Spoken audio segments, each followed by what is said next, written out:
Good morning, this is Heather from weddingsbyheather.com and the Flourish Academy. Today it's Friday.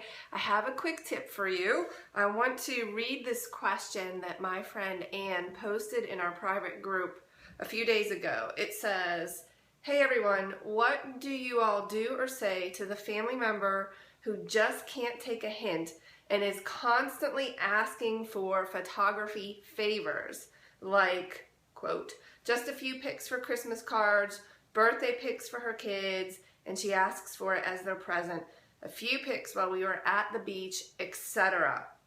So when I first read this question, and there were a lot of great responses, and I thought it would be easier for me to just talk about it with you in video than to type, because I do better this way in this medium than I do in writing. But the first thing I pulled out was, she said, "What do you all do or say to a family member who just can't take a hint?" And my immediate response to that is, don't give them a hint, give them clear communication. So if somebody isn't taking a hint, it is because you are not communicating clearly enough. Good morning, Sean. So how do we tackle this? Okay, I want to talk about this because I have over 13 years of experience with this exact subject, and I have gone all different directions with it. It's almost like a pendulum has swung. I've gone to extreme reactions, I won't shoot anything, to I'll shoot everything. So I'm just going to give you my take on it, and you can approach it however you would like. But the most important thing is, you cannot expect people to know or understand your business or how you approach anything. So rather than trying to give a hint or just not be available, you just need to be really clearly about your approach and say exactly what you mean based on how you want to structure that relationship. It's about establishing boundaries, but people don't know where your boundaries are unless you tell them. Okay, that aside, I didn't have all of this information when I first started out because I hadn't read all of these books on these things. But anyway, when I first started photographing, I was so excited that I would obviously take my camera everywhere. I would practice. I would photograph all of my friends and family for free because I was a hobbyist and I was experimenting and I was learning, and it was great. And I loved it and they loved it, right? Because they were getting photos. Okay, then I made my business evolved, or I started a business, and then I started to think, well, I'm busy with paying clients. How much of this can I do for free? But I've already sort of set the expectation. I established that. So that was not them taking advantage of me. That was just what they thought I did. Okay, back in the day, before social media, well, I guess it sort of was a social media site, but it wasn't called that. I was a member of the Digital Wedding Forum, and I believe it still exists, but I owe them a lot of gratitude for what they did for my career. It was a paid forum, and I was a part of it, and I learned so much from so many amazing photographers. I went to all of their workshops and everything they put together. I loved them. Now, the not so great thing that came out of that was I was surrounding myself with a group of people that tended to get a little bit cynical and negative when it came to this kind of thing. So if you read a lot of posts on that particular forum, people were saying, "No, I'm not going to shoot for my friends and family. That's ridiculous. They don't respect my business, or they take advantage of me, or they do this or they do that." I was young, naive, inexperienced, and very easily swayed. So, and remember, you become what you surround yourself with. So I got this extreme attitude, which I'm not proud of, by the way, this extreme attitude of, "No, I'm not going to do that for you because you don't understand my business, and I'm busy, and don't you know who I am?" Like, ooh, I reeked of pride, you guys. Not a good thing. And I'm sure my family was like, "Well, what's the matter with Heather? She's like kind of full of herself right now." And I was. Not a good scene. So I made announcements, and I said to people, "No, I'm not doing that because I'm busy with paying clients, because I'm a big deal." Oh my gosh, this is so embarrassing, right? Well, now that I look back on that, I think, why was I doing that? What was I trying to get? What feeling was I trying to get at? A feeling of importance so that they understood what a big deal I was? Like, that was stupid, right? So then the pendulum swung the other direction, and I started photographing my friends and family again when I could. But the funny thing is, when I was saying, "No, I'm not photographing anybody or anything," they would go hire other people, and then I would get offended. Be like, why didn't they ask me? Well, wait a minute. I told them I couldn't photograph anything. They found someone else and then I'm offended. I mean, that's crazy, right? I mean, it's funny now when you say it that way, but I didn't recognize this back then. Okay, then I started feeling bad and I found more Jesus in my life. And I thought, I want to make it good to be related to me or to be my friend. I want them to feel like, I'm glad I know Heather because she has a certain skill and she's willing to share it.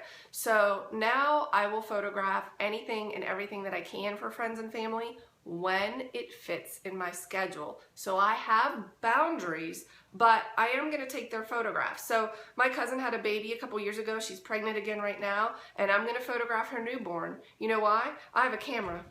And it's nice, and I know how to use it. And she would never pay for a newborn photographer. This is not a priority to her, but what an incredible gift I can give her to have these nice photos of her baby that she wouldn't have otherwise. I also learned something about the way I approach other professionals. So before Ella was born, I was very good friends with a pediatrician. We lived in the same neighborhood, and we would just hang out or whatever. Okay, Ella was born. I became even better friends with this pediatrician. She lived like 3 houses away from me, so I would have questions for her. Obviously, I have a new baby. I was getting into photography, so I was photographing her child and her. So I'm taking photos for her. She's answering medical questions for me. And you know, she never once gave me a hard time about the text messages or the questions.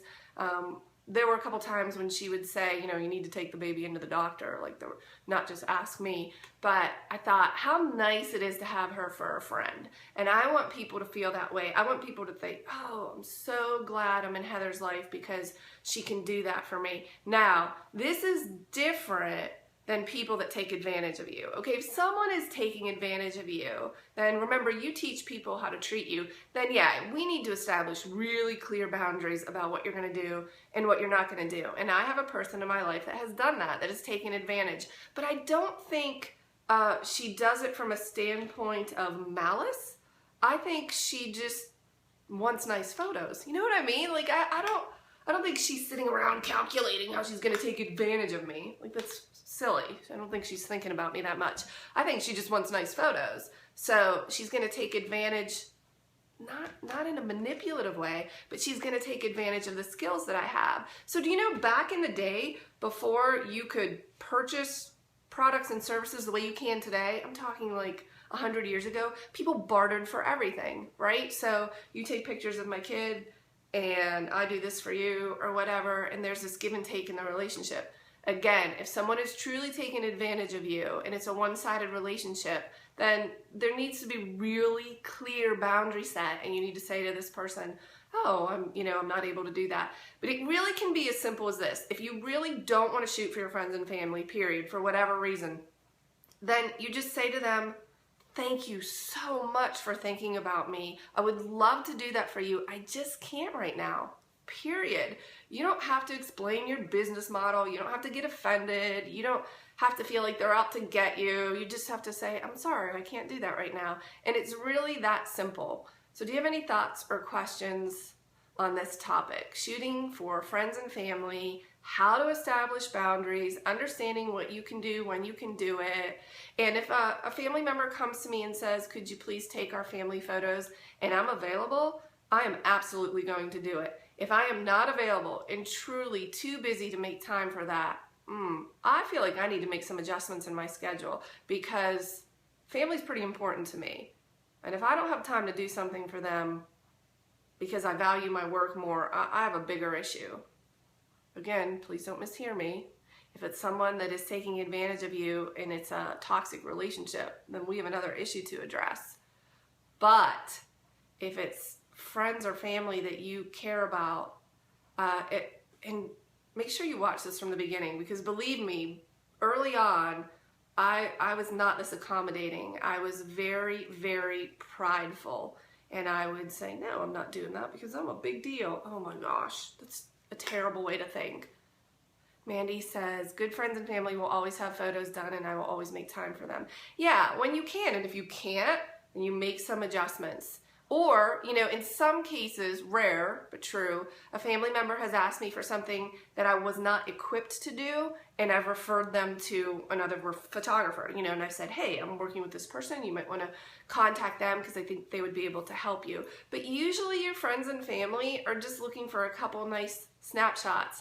And if you have a nice camera and you can do it, great. But if you feel taken advantage of, then by all means, have a clear and honest conversation and make sure that you are communicating with them so that they know, because chances are they just don't understand. You know, most of us started out as hobbyists, which means that many of our friends and family maybe don't understand the transition between being a hobbyist and being a professional. So, and you can't expect them to unless you explain it to them. I'm just gonna let pretty girl out of the office because she is clawing at the door. Excuse me. Come on. Come on.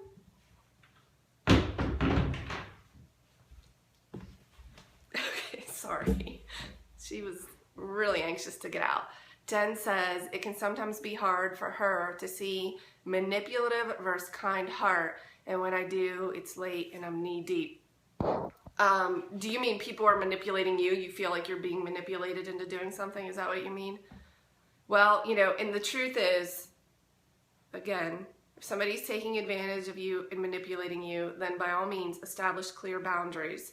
But I'm always going to try to establish boundaries and then show grace and be kind. And remember, the doctrine of grace means treating people better than they deserve. What? Not easy. Not easy.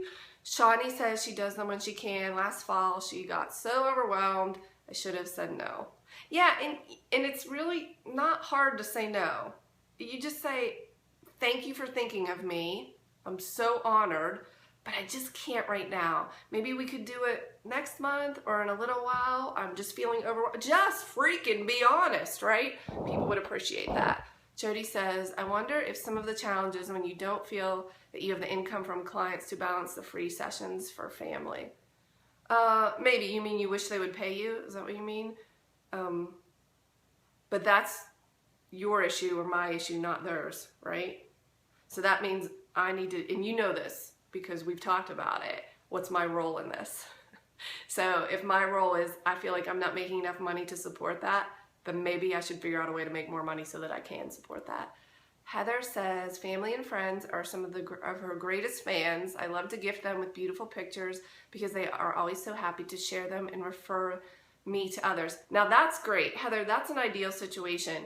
And when you get that, amen, hallelujah. There are some of my friends and family who are grateful and thankful, but just don't understand like how nice the photos are. You know, like I'll take newborn photos, this is an example, I'll take newborn photos for them and they'll be like, oh, thank you. And I'm like, no, not thank you, like thank you, like these are amazing photos, right? But they just don't have that same priority. So sometimes you'll get that type of response and sometimes you'll get lukewarm and sometimes you won't hear anything and you'll think, come on, I did that for free.